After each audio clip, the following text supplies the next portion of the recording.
we have so much to celebrate as homeschool moms and dads. We always have issues and problems and obstacles.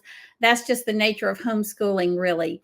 But I want to talk to you today about creating a life-giving education for your children that involves cultivating their potential.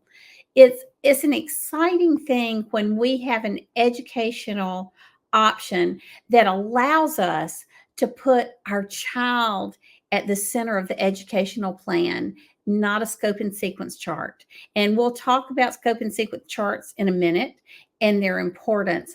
But one of the things I want us to see is the value of having a customized education for each child. Jesus said that he came that we would have life and have it abundantly. And he didn't say that we would have it abundantly, except for those 6 hours a day when our kids are in school. We want their education to be filled with abundance and joy and creativity and possibilities and the potential that God has written into their hearts and lives. Our kids did not come to us as blank slates, but they came to us created in the image of God with all types of possibilities and potential. He's gifted our children in their areas of strength, with their passions, with their loves, with their desires. And we may want to make sure that we are cultivating that.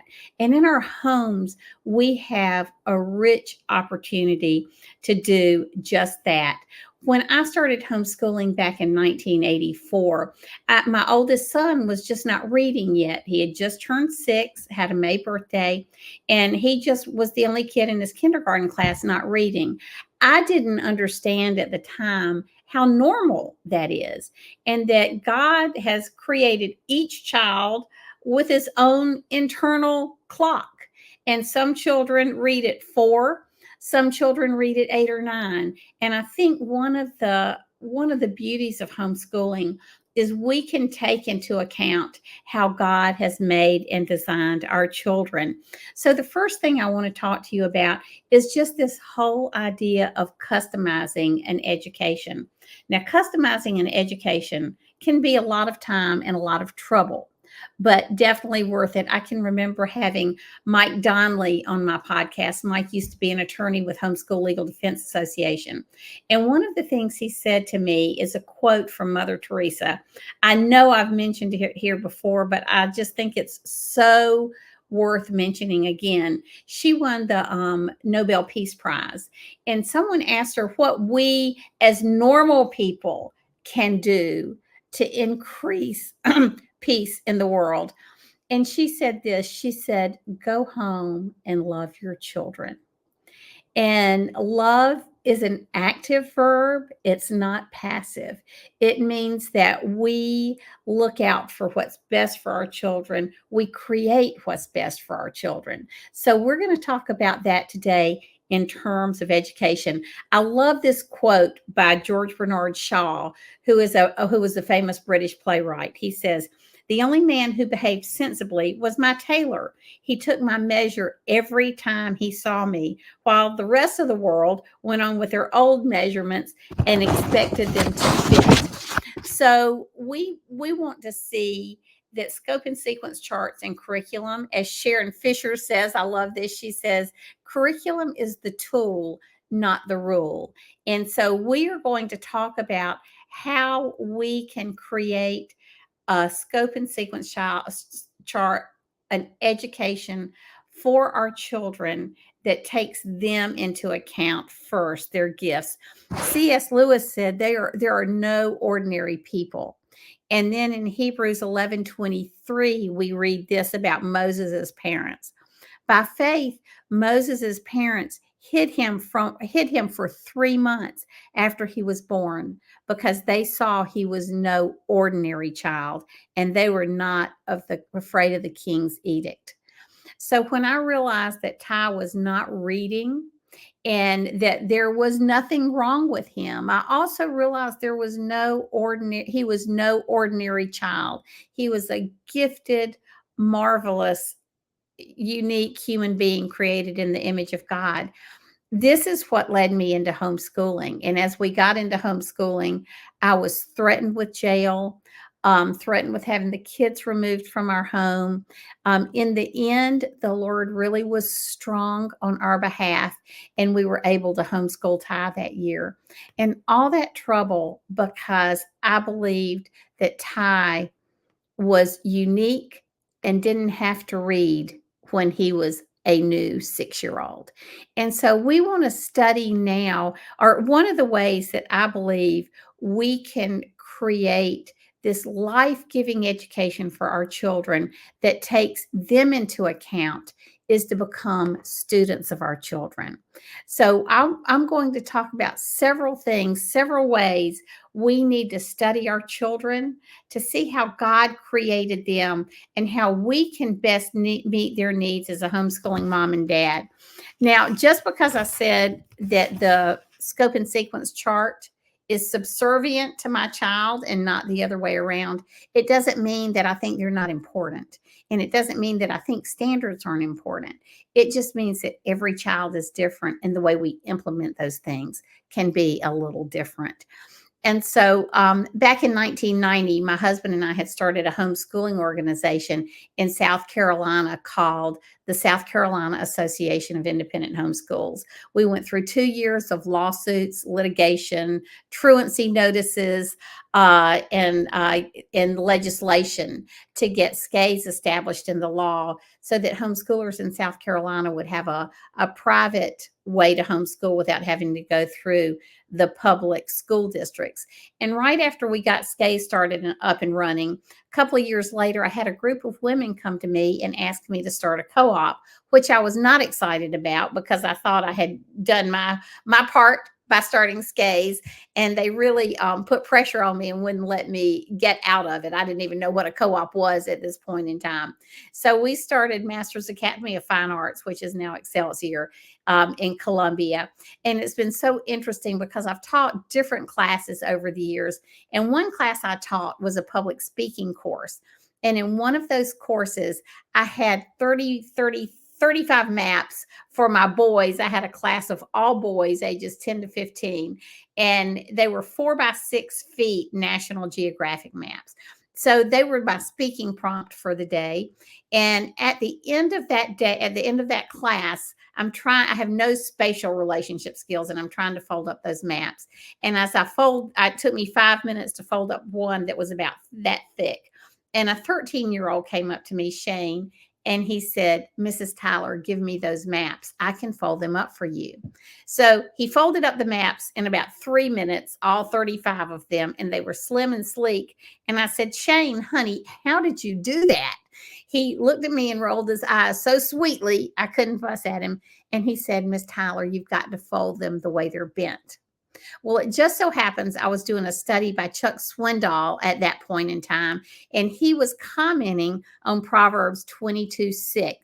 Teach a youth about the way he should go. Even when he is old, he will not depart from it. And Chuck Swindoll said this. We might paraphrase the verse to read, adapt the training of your children so that it is in keeping with their individual gifts or bents, the God-given characteristics built into them at birth. When maturity comes, they will not leave the training they have received from it.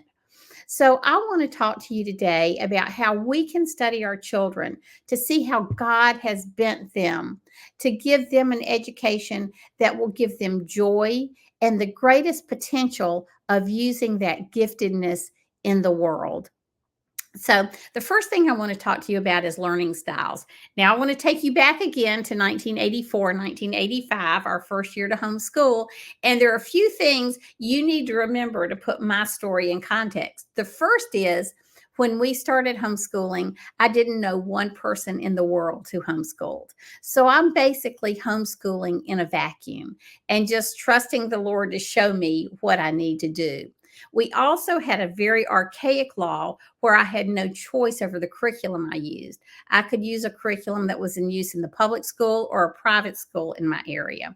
So there was one Christian school, and I had to use the curriculum they chose, but I was committed to using a curriculum, a Christian curriculum. And the third thing is there were no support groups, like I said, no HSLDA, no state groups. And there was not a lot of information on things like learning styles. When I was in college, there were two things I said I would never do: teach or have kids. And so here I am now, an adult teaching my own children at home, and I feel called to it, totally called by the Lord, totally unprepared. And so as as I'm getting into the school year, the curriculum that I used had these directions almost every day in the beginning, and they would say things like, have your children at the beginning of the school day, have your children sit in their desk, put their feet on their floor, the hands on their desk, look you in the eye, raise their hand if they have something to say. And we had never had a day like that. So now we're into March. I'd been homeschooling since September. So for 6 months, I'd never had a day like that. My 6-year-old Ty was very gregarious and very engaged, talked all the time and moved all the time.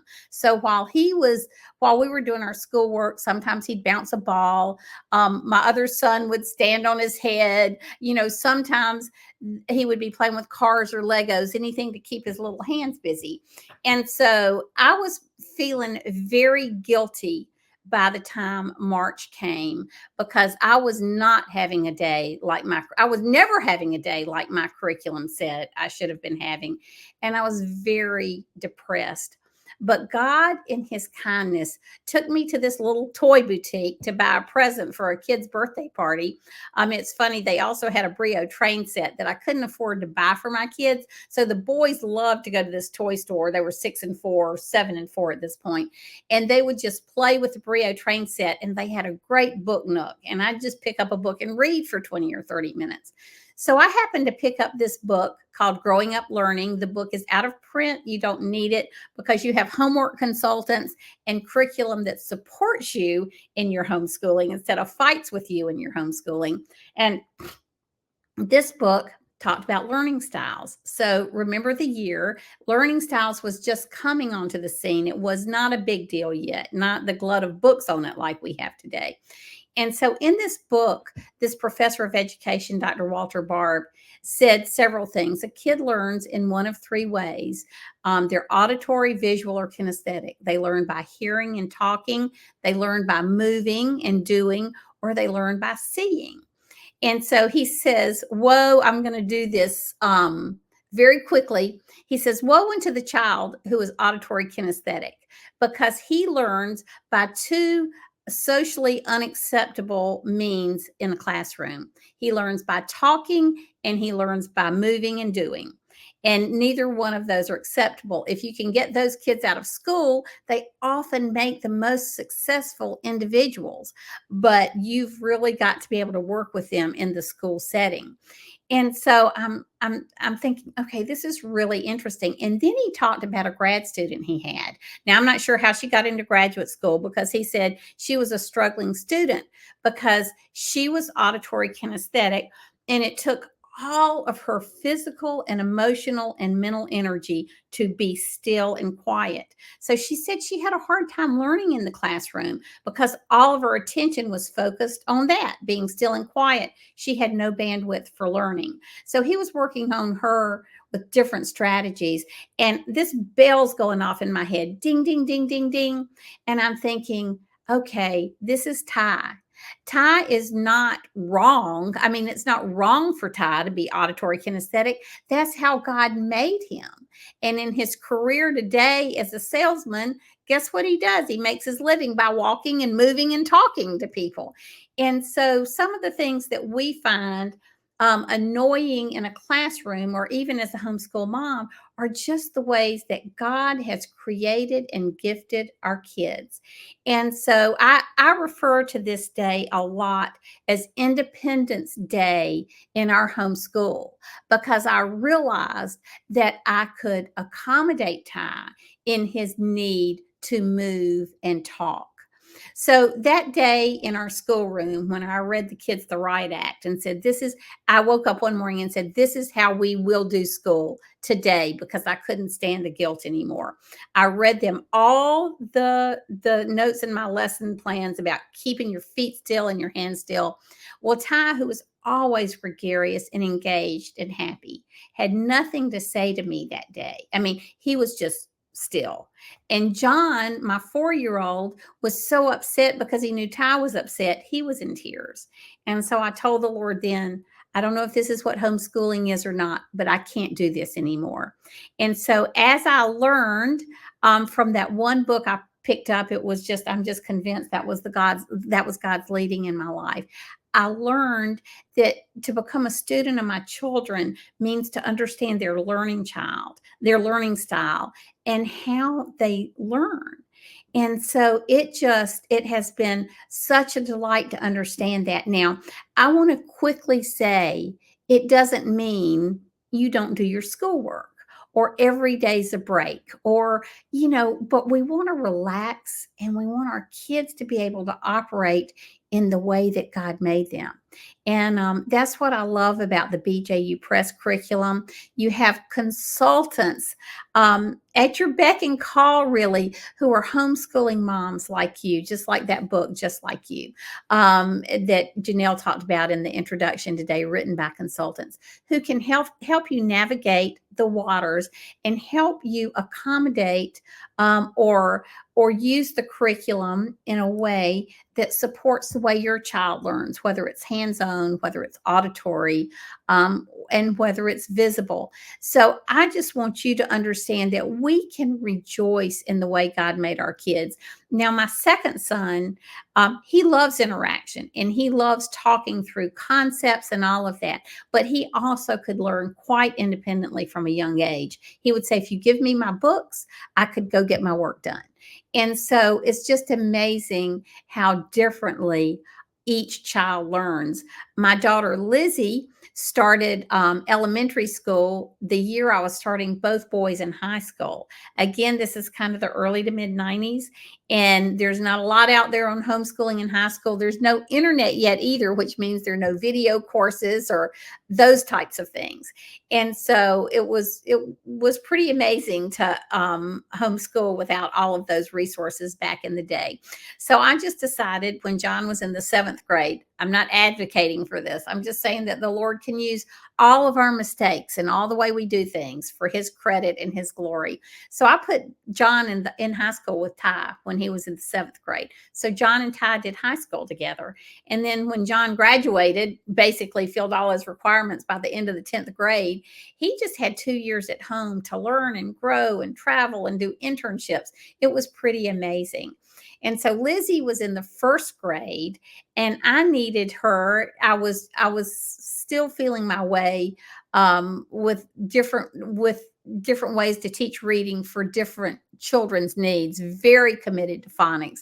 But she was so afraid she was going to get behind with the boys being in high school, because that's what I was worried about, that she just taught herself to read. We had all the phonics. We had the BJU Press cards with the word families and all of that.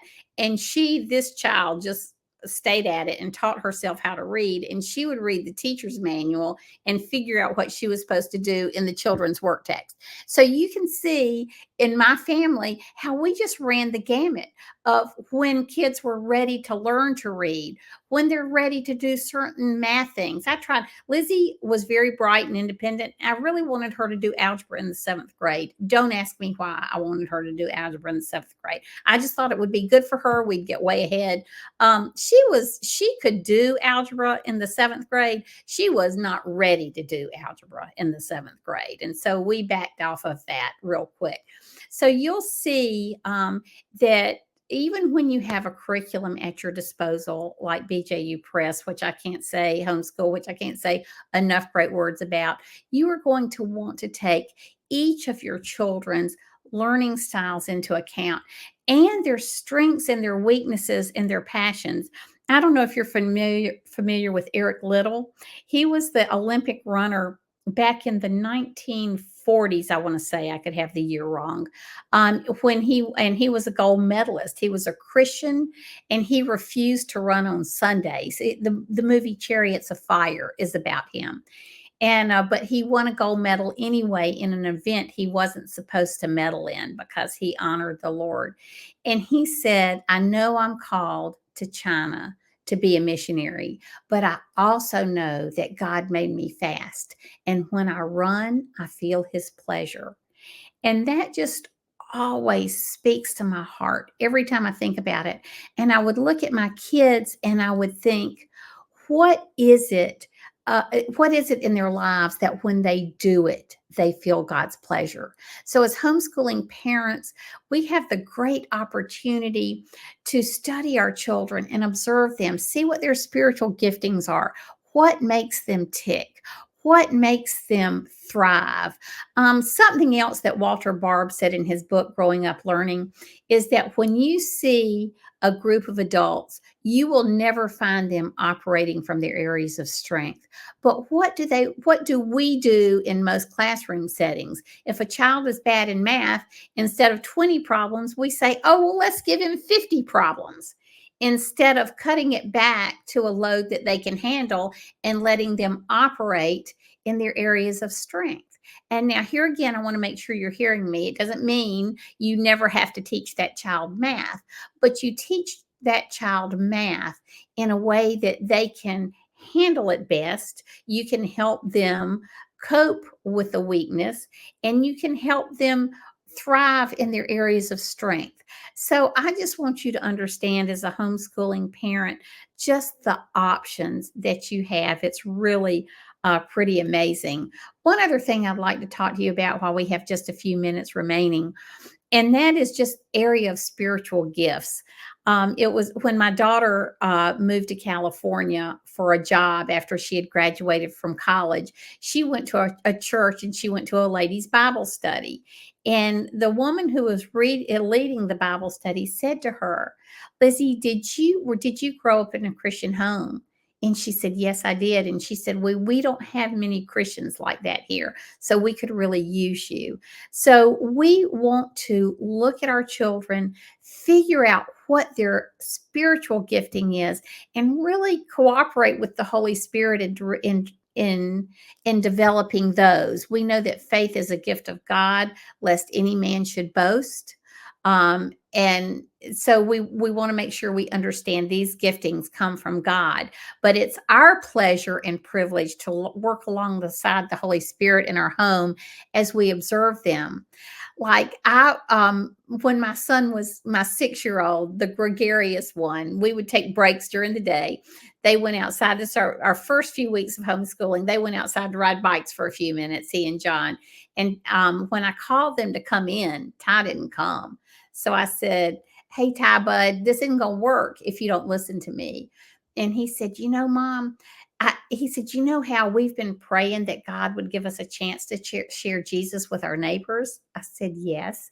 And he said, "Well, did you see that little boy on the bike I was talking to? I know everybody in the neighborhood." And Ty did at 6. He said, "That little boy is not from our neighborhood." And I thought, if I didn't take a minute then to tell him about Jesus, I might not ever have it again. And so Ty's spiritual gift was still is definitely evangelism. And even as he was working in sales when he was in the medical device field, he would have an opportunity to share Jesus with patients, families who were in the surgical waiting areas, and the people who were receiving his devices, with surgeons sometimes in the operating room. So that was really an amazing thing for me to see. And then John, my second son, who is an attorney, he has always been very analytical and theological in nature and loves to study. When he was 4 and Ty was 6, my sister took them to Stone Mountain to take a hike. I had gone to my first little homeschool meeting, the first time I ever heard of homeschoolers in the world. And Sybil said she would keep him. And he said, as they were climbing, they got to this big depression in the rock. And Ty looked at it and said, John, look at this. This must be God's footprint. And John, who was 4, looked at Ty and said, Ty, God is a spirit and hath not a body like man. And so, his gift is, among others, is exhortation and study and understanding. And Lizzie, my daughter, her gift has just always been one of great faith and prayer. And she's always on an adventure, and nothing ever deters her. And so I just want you to understand the privilege and the joy that God has given you by allowing your children to be in your home for their education. It is a gift, it is a privilege, it is demanding, it is wonderful. It is more than you think you can do on some days and everything you ever wanted on other days. But as you apply yourself to the job at hand and you really begin to study your children with the help of the Holy Spirit and God's word, I believe he will give you great insight into what makes them tick and what motivates them. And so that their education really is one of abundant life and not of dread and boredom and lack of creativity.